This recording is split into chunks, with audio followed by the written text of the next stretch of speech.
অবশেষে মেজর ডালিম নির্দোষ প্রমাণিত হলো। বঙ্গবন্ধু শেখ মুজিবের পুরনো অপরাধে হাসিনার ফাঁসির রায় নিয়ে জানতে পুরো ভিডিওটি দেখুন। শেখ মুজিবের নাম ধরে কথা বলাও যেন এখন মহা অপরাধ, কিন্তু সেদিন গোলাবারুদ ছাড়া কামান নিয়ে কর্নেল ফারুক শেখ মুজিবের গোষ্ঠী শুদ্ধ রফা দফা করে দিলেও শেখ মুজিবের এত ভালোবাসার মানুষেরা একজনও এগিয়ে আসেনি। একটি মানুষ ছিল না সাহস করে এগিয়ে আসার, একটি মানুষ ছিল না প্রতিবাদ করার। 15ই আগস্ট থেকে 16ই আগস্ট ওই লাশ পড়েছিল। কেন কেউ এগিয়ে আসেনি সেটাই আজকের অনুসন্ধানের মূল বিষয়। আজকে যারা শেখ হাসিনাকে দেখছেন তাদের অনেকেরই ধারণা শেখ হাসিনা খারাপ হলেও মুজিব খুবই ভালো মানুষ ছিলেন, কিন্তু বাস্তবে শেখ হাসিনা তার পিতার ডুপ্লিকেট কার্বন কপি। দর্শক, আজকের এই ভিডিওটি দেখলে আপনারা রীতিমতো অবাক হয়ে যাবেন। আপনারা জানেন ইতিমধ্যে আওয়ামী লীগ সরকারের পতন হয়েছে। এখন ক্ষমতায় আছেন অন্তর্বর্তী সরকার ডক্টর মোহাম্মদ ইউনূস। অন্তর্বর্তী সরকারের মাননীয় উপদেষ্টা ডক্টর মোহাম্মদ ইউনূস থাকাকালীন দেশে কি কি ঘটনা ঘটে যাচ্ছে তা আপনাদের প্রমাণ সহকারে দেখাবো। দর্শক, কথা আর বাড়াবো না, ভিডিওতে চলে যাব। তার আগে আপনাদের কাছে ছোট্ট একটি অনুরোধ, আপনি যদি আমাদের চ্যানেলে নতুন দর্শক হয়ে থাকেন তাহলে অবশ্যই চ্যানেলটি সাবস্ক্রাইব করে পাশে থাকা বেল আইকনটি বাজিয়ে দিতে ভুলবেন না। যারা অলরেডি আমার চ্যানেলটি সাবস্ক্রাইব করেছেন তাদেরকে জানাই অসংখ্য ধন্যবাদ। চলুন ভিডিওটি শুরু করা যাক। এটা 2022 সালের 15ই আগস্ট, জাতীয় শোক দিবসের একটি চিত্র। শোকে মুহ্যমান জাতির শোককে শক্তিতে রূপান্তর করে তার প্রদর্শনও দেখিয়েছে বিভিন্ন জায়গায়। খিচুড়ি নিয়ে মারামারি সহ 15ই আগস্ট উপলক্ষে তোলা চাঁদাবাজির টাকা নিয়েও কামড়াকামড়ি করেছে শেখ মুজিবের আদর্শিক পুতুরেরা।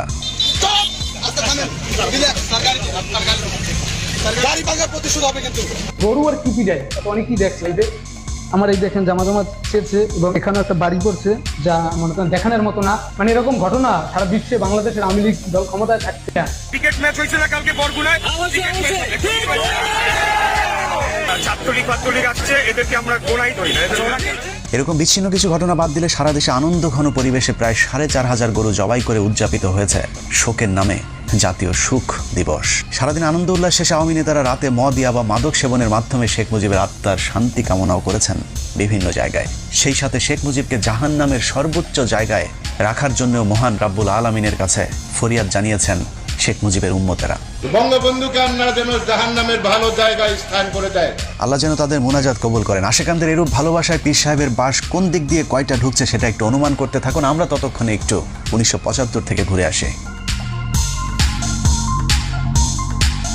এটা 1975 সালের 15ই আগস্ট। বিদেশি সংবাদ মাধ্যমগুলো বলছে পরিবেশ দেখে মনে হচ্ছে এই শহরে যেন তেমন কিছুই ঘটেনি। And this is how Dhaka looks today. The same tanks on the streets, soldiers still on guard, and yet it is almost as if nothing had happened. কিন্তু আজকের পরিস্থিতি সম্পূর্ণই ভিন্ন। শেখ মুজিবের নাম ধরে কথা বলাও যেন এখন মহা অপরাধ, কিন্তু সেদিন গোলাবারুদ ছাড়া কামান নিয়ে কর্নেল ফারুক শেখ মুজিবের গোষ্ঠী শুদ্ধ রফা দফা করে দিলেও শেখ মুজিবের এত ভালোবাসার মানুষেরা একজনও এগিয়ে আসেনি। কেউ কোনো পদক্ষেপ নিল না। ওই লাশ পড়ে থাকলো 32 নম্বরে। ধরে নিলাম অবস্থা ভয়াবহ খারাপ ছিল, কিন্তু কখনো কি চিন্তা করে দেখেছেন যে দেশে সালমান শাহের মতো একজন চিত্রনায়ক মারা যাবার পর শোকে 7-7 মানুষ আত্মহত্যা করতে পারে? সেই দেশে এমন একজন মুজিব প্রেমীও কি ছিল না, যিনি কিনা মুজিবের ভালোবাসায় অন্তত আত্মহত্যা করতে পারত? আসলে শেখ মুজিবের প্রতি এখনকার আলগা প্রীতি আর তখনকার পরিস্থিতি ছিল সম্পূর্ণ ভিন্ন রকম। একটি মানুষ ছিল না সাহস করে এগিয়ে আসার, একটি মানুষ ছিল না প্রতিবাদ করার। 15ই আগস্ট থেকে 16ই আগস্ট ওই লাশ পড়েছিল। কেন কেউ এগিয়ে আসেনি সেটাই আজকের অনুসন্ধানের মূল বিষয়। আজকে যারা শেখ হাসিনাকে দেখছেন তাদের অনেকেরই ধারণা শেখ হাসিনা খারাপ হলেও মুজিব খুবই ভালো মানুষ ছিলেন, কিন্তু বাস্তবে শেখ হাসিনা তার পিতার ডুপ্লিকেট কার্বন কপি। দুজনই পেছনে তেল দিতে পছন্দ করতেন, কিন্তু সমালোচনা সহ্য করতেন না। হাসিনার মতো শেখ মুজিবুর দুর্নীতিবাজ, তেলবাজার, চোর বাটপার নেতাদের কাছে রেখে যোগ্যতা সম্পন্ন সৎ মানুষগুলোকে সরিয়ে দিয়ে নিজের বিপদ নিজেই ডেকে এনেছিলেন। মেজর ডালিম বলছি, শেখ মুজিব ও তার খুনি দুর্নীতিবাজ সরকারকে উৎখাত করা হইয়াছে। এ বিষয়ে সংবিধান, সাংবিধানিক আইন ও রাজনীতি বাংলাদেশ প্রসঙ্গ বইয়ের 52 নম্বর পৃষ্ঠায় বলা হয়েছে, স্বাধীনতা পূর্ব মুজিব আর প্রধানমন্ত্রী হিসাবে মুজিবের মধ্যে রয়েছে আকাশ পাতাল পার্থক্য। বঙ্গবন্ধু হিসাবে মুজিব ছিলেন চমৎকার, কিন্তু প্রধানমন্ত্রী হিসাবে অত্যন্ত দুর্বল।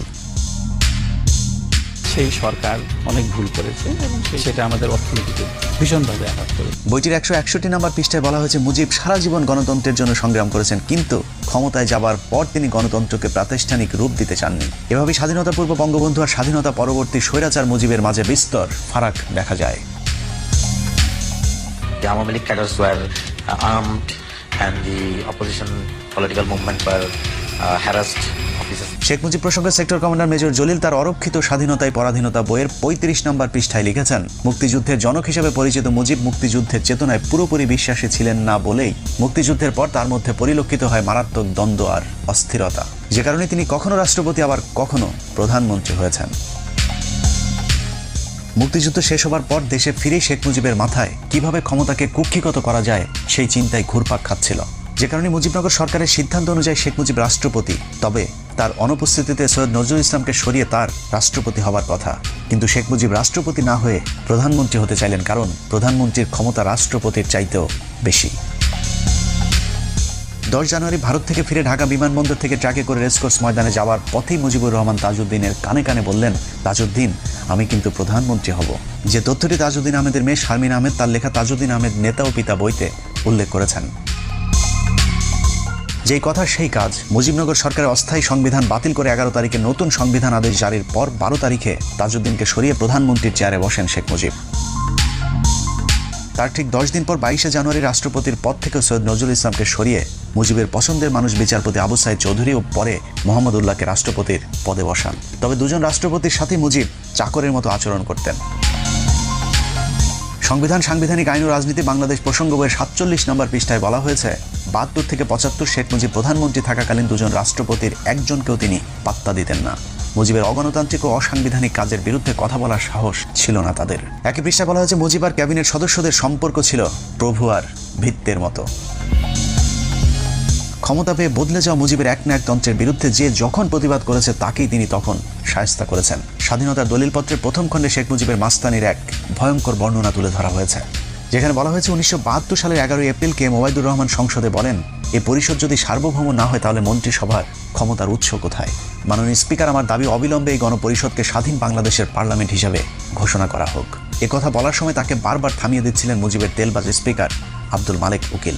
স্পিকার কোনোভাবেই কে ওবায়দুরকে থামাতে না পারলে শেখ মুজিব স্পিকারকে বলেন, মেম্বারদের একটা বিষয়ে হুঁশিয়ার করতে চাই, স্পিকার যখন কথা বলেন তখন আর কারো কোনো কথা বলার অধিকার নাই, বললে তাকে পরিষদ থেকে বের করে দিতে পারেন। অথচ সংসদের ভেতরে স্পিকারকে প্রধানমন্ত্রীর এ ধরনের আদেশ নির্দেশ সম্পূর্ণভাবে বেআইনি। শেখ মুজিবের স্বৈরতন্ত্রের বিরুদ্ধে আরও অনেকেই কথা বলা শুরু করলে বিক্ষুব্ধ গণপরিষদ সদস্যদের শায়েস্তা করবার জন্য শেখ মুজিব ভয়ঙ্কর এক অদ্ভুত আইন তৈরি করেন, যার নাম গণপরিষদ সদস্য পদ বাতিল আদেশ। জনগণের দ্বারা নির্বাচিত প্রতিনিধিদের বিরুদ্ধে এ ধরনের আইন আজও পর্যন্ত পৃথিবীতে বিরল। এই আইনের মাধ্যমে শেখ মুজিব যখন যাকে ইচ্ছে হয়েছে গণপরিষদ সদস্যের পদ থেকে বহিষ্কার করেছেন। আইনটি পাশের মাত্র 3 মাসের মধ্যে 46 জন এমপিকে বরখাস্ত করেন একনায়ক মুজিব। একের পর এক শেখ মুজিবের স্বৈরতান্ত্রিক আইন পাশের বিরুদ্ধে তৎকালীন তরুণ parliament member barrister Amirul Islam Sheikh মুজিবকে বলেন, আপনি একা এ ধরনের আইন তৈরি করতে পারেন না, কোনো আইন তৈরি করতে হলে অবশ্যই আইন পরিষদের অনুমতি নিতে হবে। এতে ক্ষিপ্ত হয়ে মুজিব আমিরুল ইসলামকে বলেন, তুমি একজন অদক্ষ যুবক, তুমি দেশ পরিচালনার কি জ্ঞান রাখো? একই পৃষ্ঠায় বলা হয়েছে, মুজিব জরুরি অবস্থার ভয় দেখিয়ে বলেন, আমি চাইলে 3 বছরের জন্য কোনো কথা হবে না, কোনো সমালোচনা সহ্য করা হবে না, কোনো গণতন্ত্র চলবে না। যে কারণে বইটির 161 নম্বর পৃষ্ঠায় শেখ মুজিবকে মাতাল মদখোর ড্রাইভারের সাথে তুলনা করা হয়েছে। বিখ্যাত ইতিহাসবিদ ব্যারিস্টার আব্দুল হালিম তার বইতে লিখেছেন, মুজিব ছিল প্রাতিষ্ঠানিক শিক্ষাহীন নেতা, গণতন্ত্রে অশিক্ষিত মূর্খ নেতা হলো মাতাল ড্রাইভারের মতো। শেখ মুজিবের করুণ পরিণতির জন্য যে আইনটি নিয়ামক হিসাবে ভূমিকা পালন করেছে তা হলো রক্ষী বাহিনী অ্যাক্ট। 1972 সালের 8 ফেব্রুয়ারি ভয়ঙ্কর জাতীয় রক্ষী বাহিনী আইন পাশের মাধ্যমেই সেনাবাহিনীকে খেপিয়ে তুলেছিলেন Mujib. State apparatus and physical force. So Rakhi Bahini was launched. The Awami League cadres were armed and the opposition political movement were harassed. সেনাবাহিনী যেন তাকে কখনো ক্ষমতা থেকে সরাতে না পারে, সেজন্যই মূলত তিনি সেনাবাহিনীর আদলে এই বাহিনী গড়ে তোলেন, যা পৃথিবীর ইতিহাসে আজ পর্যন্ত কোনো রাষ্ট্রপ্রধান করেননি। এ প্রসঙ্গে শেখ মুজিবের রাজনৈতিক সহচর মিজানুর রহমান চৌধুরী লিখেছেন, রক্ষী বাহিনীর তত্ত্বাবধানের দায়িত্ব ছিল শেখ মুজিবের রাজনৈতিক সচিব তোফাইলের উপর, যে কারণে রক্ষী বাহিনীর পোশাক সহ যে কোনো সুযোগ সুবিধা খুব দ্রুত শেখ মুজিবের কাছ থেকে অনুমোদন করানো যেত। কিন্তু সেনাবাহিনীর ক্ষেত্রে তা ছিল সীমিত। সামরিক বাহিনীর প্যাটার্নে রক্ষী বাহিনী গঠন হলেও তাদের কর্তব্য পালনে কিংবা ক্ষমতা প্রয়োগের উৎস হিসেবে সংসদের কোনো আইন ছিল না। এক পর্যায়ে রক্ষী বাহিনীকে আইন শৃঙ্খলা রক্ষায় পুলিশের মতো দায়িত্ব দেওয়া হয়, বিশেষ করে জাসদ কিংবা চীনপন্থীদের অর্থাৎ ভারত বিরোধীদের দমন করার জন্য নামানো হয়। কিন্তু এ কাজে গিয়ে তারা যে বাড়াবাড়ি করে তাতে জনগণের কাছে আতঙ্কের এক মূর্ত প্রতীক হয়ে দাঁড়িয়েছিল রক্ষী বাহিনী। পাশাপাশি সেনাবাহিনীরও হিংসার পাত্র হয়ে দাঁড়ায়। কেউ কেউ এমন কথা বলেছে যে এর চেয়ে পাকিস্তান আমলই তো ভালো ছিল। এবং মুজিব ক্ষমতায় টিকে থাকার জন্য হাজার হাজার রাজনৈতিক কর্মীকে হত্যা করে, জাসদের 10,000 কর্মীকে জেলে রাখে, মোশাররফ হোসেনকে হত্যা করে, সিরাজ শিকদারকে হত্যা করে। সশস্ত্র রক্ষী বাহিনীর এসব সন্ত্রাসী কার্যকলাপকে প্রতিহত করতেই সশস্ত্র জাসদ গণবাহিনী প্রতিষ্ঠা অনিবার্য হয়ে পড়েছিল। শতভাগ মুক্তিযোদ্ধাদেরকে নিয়ে গঠিত রক্ষী বাহিনীর অত্যাচারের কারণে ওই সময় ব্যাপক জনপ্রিয় হয়েছিল শতভাগ মুক্তিযোদ্ধাদের নিয়ে গঠিত দল জাসদ, যার ফলে 1973 সালে নির্বাচনে আওয়ামী লীগের প্রধান প্রতিদ্বন্দ্বী হয়ে দাঁড়ায় জাসদ নামক নতুন ওই রাজনৈতিক দলটি। মানুষের সিভিল রাইট এবং মানুষের ফান্ডামেন্টাল রাইটস এগুলি কাটিল করে দিয়ে মুজিব ক্ষমতা থাকার চেষ্টা করে। শেখ মুজিবের দুঃশাসন আর সন্ত্রাসী রক্ষী বাহিনী নির্যাতনে অতিষ্ঠ হয়ে 1973 সালে নির্বাচনে জাসদকে ভোট দিয়েছিল মানুষ, কিন্তু শেখ মুজিব স্বাধীন বাংলাদেশের প্রথম নির্বাচনে ভোট ডাকাতি করে জাসদের জয় ছিনিয়ে নেয়। সংবিধান, সাংবিধানিক আইন ও রাজনীতি বাংলাদেশ প্রসঙ্গ বইয়ের 51 পৃষ্ঠায় শেখ মুজিবের ভোট চুরির এক অকল্পনীয় বর্ণনা দেওয়া হয়েছে, যেখানে বলা হয়েছে 1973 সালে নির্বাচনে ভোট গ্রহণ শেষে যখন বেতার টিভিতে ফল ঘোষণা হচ্ছিল, তখন আওয়ামী লীগ যখন দেখলো তাদের প্রথম সারির কয়েকজন নেতাই পরাজিত হয়েছে, তখন তাদের মধ্যে আতঙ্ক কাজ করেছিল, যে কারণে তারা মিডিয়া কুয়ের আশ্রয় নেয়। কেন্দ্রীয় প্রচার কমিটিকে বাদ দিয়ে গণভবনের কন্ট্রোল রুমে ফলাফল প্রচারের দায়িত্ব নিয়ে ভোট গণনা বন্ধ করে দেওয়া হয়। আওয়ামী লীগের কতিপয় নেতাকে জোর করে জেতানোর জন্য কয়েকটি কেন্দ্রে হেলিকপ্টার পাঠিয়ে সেখানকার ব্যালট বাক্স ছিনিয়ে এনে নতুন ব্যালট রেখে আসা হয় ভোট কেন্দ্রগুলোতে। সর্ববৃহৎ ভোট পেয়ে আমার বাবা পুরো বাংলাদেশের মধ্যে সর্ববৃহৎ ভোট পেয়ে এমপি হয়েছিল এবং বিবিসি থেকে ডিক্লেয়ার দিচ্ছিল। কিন্তু শেখ মুজিব উঠে সহ্য করতে না পারে আমার বাবার বিরুদ্ধে যে দাঁড়াছিল এম সিদ্দিক, ও মাত্র 10,000 ভোট পাইছিল, আমার বাবা পেয়েছিল 90,000 ভোট। তারপরে ওকে ডিক্লেয়ার দিচ্ছে, আমার বাবাকে বল প্রয়োগ করে এবং ঘেরাও, ও আমার বাবাকে বাড়ির মধ্যে ঘেরাও রেখে এই কাজটা করা হয়েছিল। ভোট ডাকাতির মতো 1973 সালে নির্বাচনে শেখ মুজিবই প্রথম বিরোধী প্রার্থীকে গুম করার নজিরও স্থাপন করেন। 73 নির্বাচনে শেখ মুজিব 4টি আসনে মনোনয়ন জমা দেন। এর মধ্যে ভোলার জাসদ নেতা ডাক্তার আজারউদ্দিন ছিলেন শেখ মুজিবের শক্তিশালী প্রতিদ্বন্দ্বী, যে কারণে মুজিব তাকে মনোনয়নপত্র জমার দিনই অপহরণ করে ওই আসনে বিনা প্রতিদ্বন্দ্বিতায় জয়লাভ করেন। ওই সময় গণকণ্ঠ পত্রিকাটি ব্যাপক জনপ্রিয় এবং সরকারের সমালোচক ছিল, যে কারণে পত্রিকাটির নির্বাহী সম্পাদক আফতাব উদ্দিনকে জোর করে গাড়িতে তুলে চোখ বেঁধে নিয়ে যায়। তাদের বিরুদ্ধে কোনো কথা পত্রিকায় লেখা যাবে না শর্তে রাত 9টার দিকে তাকে ছেড়ে দেওয়া হয়, যে তথ্যটি জাসদের উত্থান পতন অস্থির সময় রাজনীতি বইয়ের 98 পৃষ্ঠায় উল্লেখ করা হয়েছে।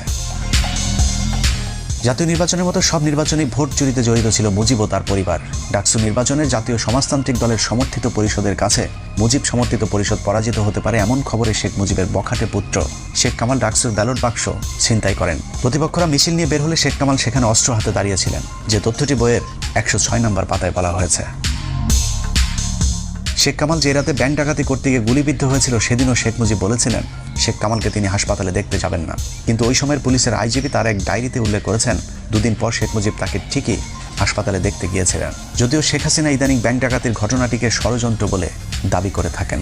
কামালকে তো ব্যাংক ডাকাতি বানালো, যে মিথ্যা অপপ্রচার কিভাবে দিয়েছিল। শেখ কামালের এসব সন্ত্রাসী কার্যকলাপকে মুজিব কতটা প্রশ্রয় দিতেন তার বর্ণনা দেওয়া হয়েছে বইটির 106 নম্বর পাতায়। বলা হয়েছে, ঢাকা বিশ্ববিদ্যালয়ের ইতিহাসে এটি ছিল কলঙ্কজনক একটি দিন। একটি বিশ্ববিদ্যালয়ের ছাত্র সংসদ নির্বাচন সরকার বিরোধী ছাত্র সংগঠন জিতে যাবে, এটা মেনে নেওয়ার মতো উদারতাও আওয়ামী লীগ সরকারের ছিল না। ঢাকা বিশ্ববিদ্যালয়ে তখন শেখ মুজিব একজন সমোচা মার্কা উপাচার্য নিয়োগ দিয়েছিলেন, যার নাম অধ্যাপক মুজাফফর আহমদ চৌধুরী। তার কাছে সাধারণ ছাত্ররা ভোট ডাকাতির বিষয়টির বিচার নিয়ে গেলে তিনি কোনো ব্যবস্থা নিতে অপারগতা জানান। এর পুরস্কার হিসেবে কিছুদিনের মধ্যে মুজাফফরকে শেখ মুজিব টেকনোক্রেট মন্ত্রী হিসেবে শিক্ষা মন্ত্রণালয়ের দায়িত্ব দিয়েছিলেন। মুখে বড় বড় কথা বলার ভেতরে দুর্নীতিবাজদেরকে প্রশ্রয় দেয়া, এটাই ছিল শেখ মুজিব। এভাবে ভোট চুরির মাধ্যমে ক্ষমতায় আসার পর আওয়ামী এমপিরা লাগামহীন দুর্নীতির মাধ্যমে দেশকে দুর্ভিক্ষের দিকে ঠেলে দেয়, যে কারণে 1974 সালে দেশে ভয়াবহ দুর্ভিক্ষ দেখা দেয়। তবে আওয়ামী লীগের লোকেরা তখনও ঠিক এখনকার মন্ত্রীদের মতো বেহেস্তে ছিলেন। বাস্তবে দোজকে থাকা মানুষদেরকে তখনও বেহেস্তে আসে বলতে বাধ্য করা হতো। দুর্ভিক্ষ নিয়ে সরকারের সমালোচনা করলেই চলতো তার উপর নির্যাতন। ভাত দে হারামজাদা, তা না হলে মানচিত্র খাবো।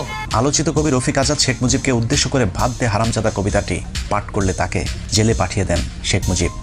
ইংল্যান্ডের লোক কষ্টে আছে, অন্যান্য দেশের তুলনা করলে আমরা পাকিস্তানের 37%, আমরা তো সুখে আছি, বেহেশতে আছি বলতে হবে। বর্তমানের হাসিনা সরকারের মতোই মুজিব সরকার দেশের দুর্ভিক্ষ নিয়ে মশকরা করতেন।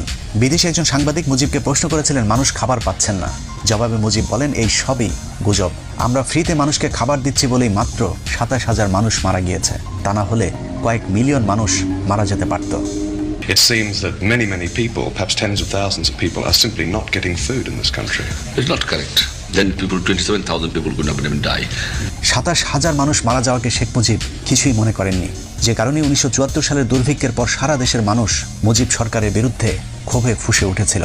শেখ মুজিব তখন বুঝতে পেরেছিলেন দেশে গণতন্ত্র থাকলে বেশি দিন আর ক্ষমতায় থাকা যাবে না, যে কারণে তিনি বলেছিলেন আমাদের যে অবস্থা, আগামী নির্বাচনে আমরা 25-30টির বেশি আসন পাবো না, তখন স্বাধীনতা বিরোধীরা আমাদেরকে কচু কাটা করবে।